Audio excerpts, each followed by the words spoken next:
प्यारे बच्चों, आप सभी को मेरा प्यार भरा नमस्कार।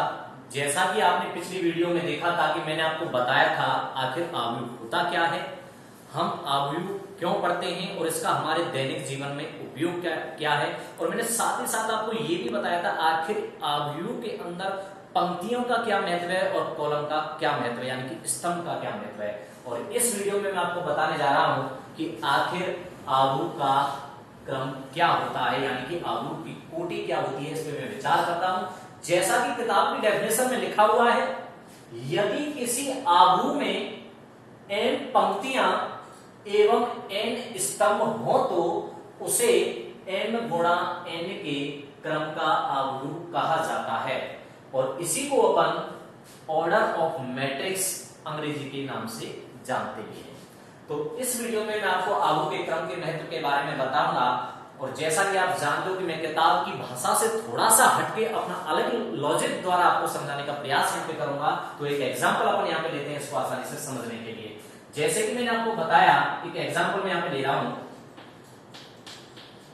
एक अंगूरी देवी नाम की एक परिवार की मुखिया है और इस परिवार के जो सदस्य हैं, मैं सदस्य यहाँ पे ले लेता हूं। कलावती ये परिवार के सदस्य हैं, मोहन ये भी परिवार का सदस्य है, गीता, सीता,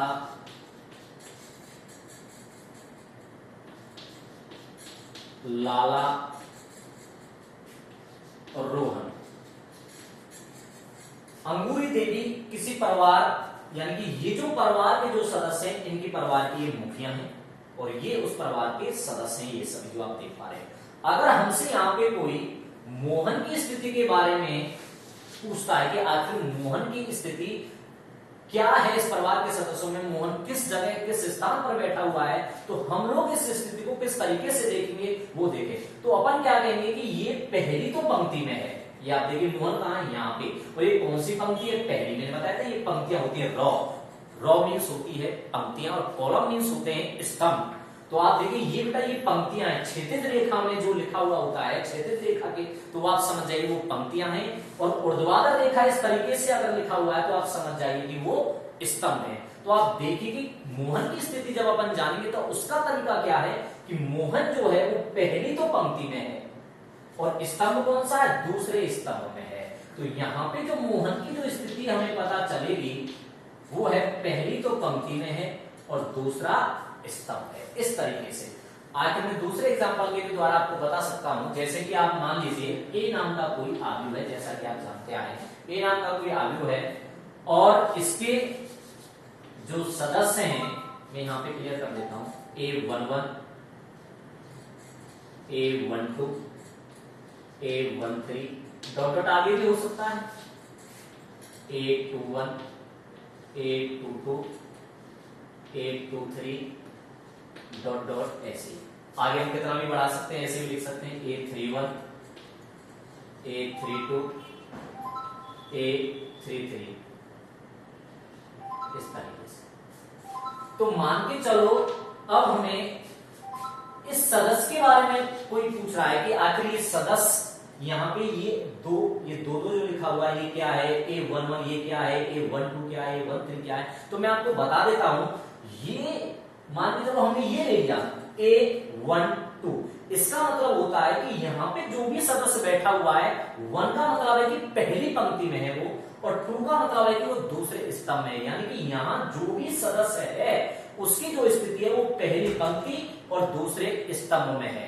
यहाँ पे ये जो आप पंक्ति, ये पंक्ति यानी कि इसका मतलब होता है ये आई को दर्शाता है। आई मीन्स होता है पंक्तियों की स्थिति, ये पंक्तियों की स्थिति को दर्शाता है, पंक्तियों की स्थिति को दर्शाता है।